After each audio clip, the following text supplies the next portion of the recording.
Guys, welcome to my YouTube channel. मेरा नाम निधि है और आज हम डिस्कस करने वाले हैं पार्किंसंस डिसीज़ के बारे में।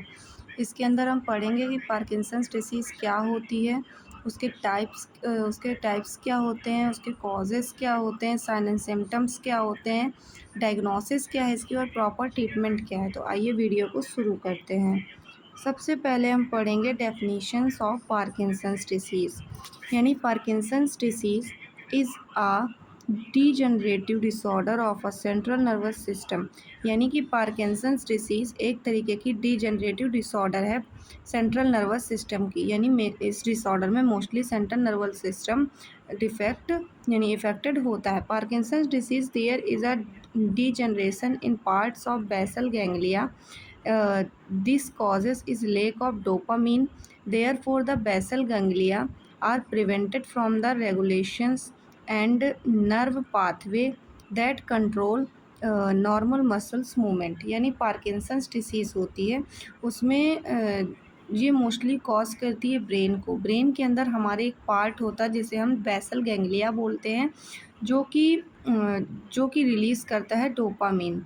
ठीक है, तो नॉर्मली जब हमें पार्किंसंस डिसीज़ कॉज करता है तो हम जो बेसल गैंग्लिया के न्यूरॉन्स होते हैं वो प्रॉपर तरीके से डोपामिन का सेक्रीशंस नहीं कर पाते हैं, जिसके कारण डोपामिन की कमी के कारण हमारी बॉडी का रेगुलेशन और नर्व पाथवे जो कंट्रोल होता है मसल्स में वो डिसबैलेंस हो जाता है।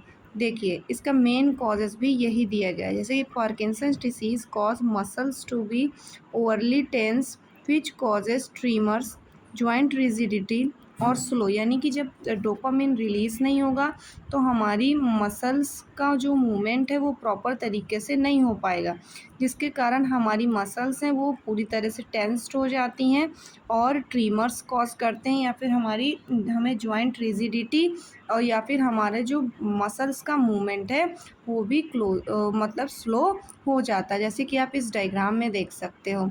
इस डायग्राम में ये नॉर्मल डायग्राम है।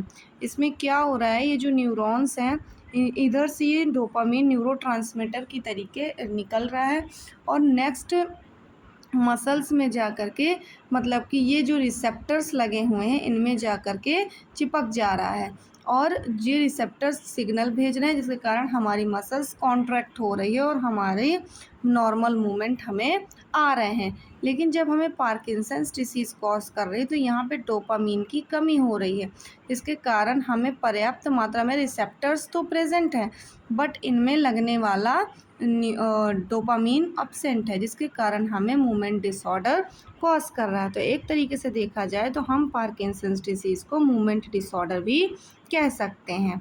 नेक्स्ट हम पढ़ेंगे, ये देखिए क्लियर वे पे इसमें देखिए, जैसे कि इसमें दिया गया है, ये देखिए ये है नॉर्मल। यहाँ पे देखिए नॉर्मल न्यूरॉन ट्रांसमिटिंग के थ्रू हमें डोपामिन रिलीज़ कर रहा है। ये रिसेप्टर्स लगे हुए हैं जो कि हमारे मसल्स को मूवमेंट करा रहे हैं, रिसीव करके ये सिग्नल। डोपामिन एक तरीके का सिग्नल है, न्यूरोट्रांसमीटर है जो कि नॉर्मल न्यूरॉन्स रिलीज़ कर रहे हैं नॉर्मली, और रिसेप्टर जो है उसको नॉर्मली रिसीव करके मसल्स को मूवमेंट करा रहे हैं। लेकिन जो सेकंड वाला डायग्राम है इसमें जो न्यूरॉन्स हैं वो प्रॉपर तरीके से डोपामिन नहीं रिलीज़ कर पा रहे हैं, जिसके कारण रिसेप्टर तो प्रेजेंट है बट प्रॉपर तरीके से मसल्स मूवमेंट नहीं कर पा रही है।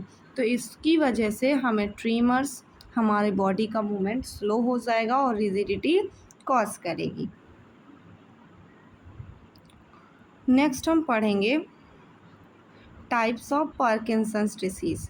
टाइप्स ऑफ पार्किंसंस डिसीज़ में हमारा सबसे पहला टाइप है आइडियोपैथिक पार्किंसंस डिसीज़, जिसे हम क्लासिकल पार्किंसन डिसीज़ भी या क्लासिक पार्किंसन डिसीज़ भी बोलते हैं। ये मोस्ट कॉमन टाइप है, इसका एग्जैक्ट कॉज अननोन होता है। ये जो 100% पार्किंसन डिसीज़ के पेशेंट होते हैं उसमें से 75 से 80% लोग आइडियोपैथिक पार्किंसंस डिसीज़ के कॉज होते हैं। इसमें क्या होता है कि इसमें पेशेंट को ट्रीमर्स आते हैं, पेशेंट को मस्कुलर रिजिडिटी कॉज होती है और ब्रेडिकाइनेस है, यानी बॉडी का जो मूवमेंट है वो प्रॉपर तरीके से नहीं हो पाता है, यानी मूवमेंट, बॉडी मूवमेंट का स्लो हो जाना, इसे हम ब्रेडिकाइनेसिया भी बोलते हैं। जिसे हम या फिर हमें पॉस्चरल इनस्टेबिलिटी होना, यानी हमारी बॉडी पॉस्चर है जो उसमें इनस्टेबिलिटी कॉज होती है। नेक्स्ट टाइप है हमारा genetic and familiar Parkinson's disease. ये हमें म्यूटेशन की वजह से कॉज होता है, जिसमें हमारे कुछ स्पेसिफिक जीन्स होते हैं उनमें म्यूटेशन कॉज करता है। म्यूटेशन क्या होता है, जब हमारी जीन्स में अचानक से चेंजेस हो जाते हैं, यानी sudden change of gene is also known as mutation. तो जब हमारे स्पेसिफिक जीन्स होते हैं वो म्यूटेशन की वजह से चेंज हो जाते हैं, वो हमारा जेनेटिकली होने वाला पार्किंसन डिसीज़ कहलाता है। ये ज़्यादातर यंगर पेशेंट्स, इसके ज़्यादातर most common in younger patient जो कि 50 ईयर से कम के हैं। स्ट्रॉन्ग फैमिली हिस्ट्री, इसमें जो फैमिली हिस्ट्री होती है पेशेंट की वो स्ट्रॉन्ग होती है, या फिर डिसीज़ की जो फैमिली हिस्ट्री होती है वो स्ट्रॉन्ग होती है। थर्ड टाइप है हमारा सेकेंडरी पार्किंसनिज्म, जिसे हम सिम्टोमेटिक पार्किंसन डिसीज़ भी बोलते हैं। इसमें Parkinson like symptoms caused by another condition as a factor, जैसे कि ड्रग ले रहा है पेशेंट उसकी वजह से कॉज हो रहा है, जैसे कि एंटीसाइकोटिक ड्रग या फिर एंटी एमेटिक ड्रग्स का यूज़ ओवर कर रहा है, टॉक्सिन्स ले रहा है, जैसे कि टॉक्सिसिटी के संपर्क में आ रहा है, जैसे कि मैग्नीज हो गया या फिर कार्बन मोनोऑक्साइड गैस हो गई, किसी प्रकार की उसको हेड इंजरी हुई है जिसमें से उसको रिपीटेड हेड इंजरी पहले भी हो चुकी थी और फिर से उसको हेड इंजरी हो गई, जैसे कि बॉक्सिंग के दौरान होता है, और इन्फेक्शन हो गया जैसे कि एन्सेफेलाइटिस, ब्रेन में किसी प्रकार का भी इन्फेक्शन हो जाता है तो हमें सेकेंडरी पार्किंसन डिसीज़ कॉज कर जाती है। तो फिर स्ट्रोक की कंडीशन, जैसे कि इसमें से वैस्कुलर पार्किंसनिज्म कॉज करता है। नेक्स्ट हमारा फोर्थ टाइप है एटाइपिकल पार्किंसनिज्म। ये हमारा दिस कंडीशन ऑफ मिमिक, एक तरीके से ये मिमिक पार्किंसन डिसीज़ होती है but have additional features are progresses faster, यानी कि इसमें कुछ एडिशनल फीचर्स होते हैं और ये आसानी से हो जाता है, जिसमें से हमारा जैसे कि पहला है मल्टीपल सिस्टम एट्रोफी। ठीक है, इसमें हमें पार्किंसन डिसीज़ के साथ साथ एनाटॉमिक डिसफंक्शन भी हो जाता है, जैसे कि हमारा बीपी की प्रॉब्लम या फिर ब्लैडर इशूज़। नेक्स्ट हमें प्रोग्रेसिव सुप्रा न्यूक्लियर पाल्सी हो जाता है, जिसमें हमारी बॉडी के बैलेंस प्रॉब्लम या फिर मूविंग ऑफ आइस की डिफ़िकल्टी एराइज होने लगती है। कॉर्टिकोबैसल डीजनरेशन, इसमें हमें हमारी बॉडी में स्टिफनेस या one side movement problem arise होती है, फिर एपरेक्सिया जैसी कंडीशंस एराइज होती है। नेक्स्ट हमारा है लीवी बॉडी डेमेंशिया। इसमें क्या होता है, जो हमारी पार्किंसन डिसीज़ होती है वो अर्ली डेमेंशिया, और उसमें पार्किंसन डिसीज़ के साथ साथ अर्ली डेमेंशिया और विजुअल हेलुसिनोजन के भी सिम्टम्स शो होते हैं, फीचर्स शो होते हैं। नेक्स्ट टाइप है हमारा यंग ऑनसेट पार्किंसन डिसीज़। ये हमें मतलब कि 40 साल से पहले की एज में कॉज कर जाता है। इसमें ये इसका जो प्रोग्रेशन होता है वो बहुत ही स्लो होता है, और ये मतलब कि ओपन लिंक्ड जेनेटिक म्यूटेशन की वजह से कॉज करता है, जैसे कि हमने उसमें पढ़ा था genetically and familiar Parkinson's disease में।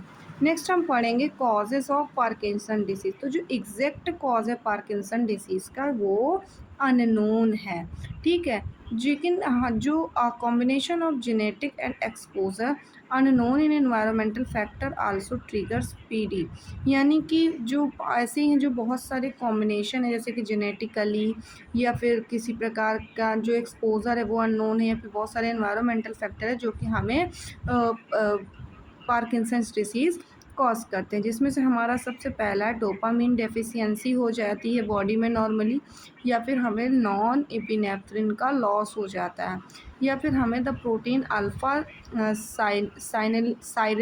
साइन्यूक्लियरिन का प्रोटीन लॉस हो जा रहा है या उसका इम्बैलेंस हो रहा है। हमें जेनेटिकली फैक्टर, एनवायरमेंटल फैक्टर या फिर माइटोकॉन्ड्रिया जैसी कंडीशंस माइटोकॉन्ड्रिया के फंक्शंस में कुछ लॉस हो रहा है। इसमें से हमें कैसे कैसे सिम्टम्स शो होंगे, जैसे कि हमें स्टूप्ड पॉस्चर, ठीक है, थोड़ा सा झुका हुआ सा, बूढ़े लोग जैसे, जैसे बूढ़ों को ये प्रॉब्लम थी, जैसे ओल्ड मैन होते हैं, मास्क्ड फेस, या फिर फॉरवर्ड टिल्ट एट ट्रंक जैसी करने बाहर की तरफ झुका हुआ, या फिर रिड्यूस्ड आर्म स्विंग्स, और हैंड ट्रिमर, काँपते हुए हाथ, ट्रिमर्स ऑन लेग्स भी प्रॉपर काँपेंगे, slightly flexed hip and knee, जो कि मतलब थोड़ी सी मतलब बेंड हो जाएंगी, हमारी जो कमर होगी वो थोड़ी सी बेंड हो जाएगी, बैक रिजिडिटी, कमर अकड़ेगी, या फिर फ्लेक्स्ड एल्बो एंड विस्ट, जो कि एल्बो और विस्ट है वो भी प्रॉपर तरीके से सीधे नहीं होंगे, स्टेपिंग शॉर्ट स्टेप्स इज मतलब कि बहुत ही छोटे छोटे कदम पे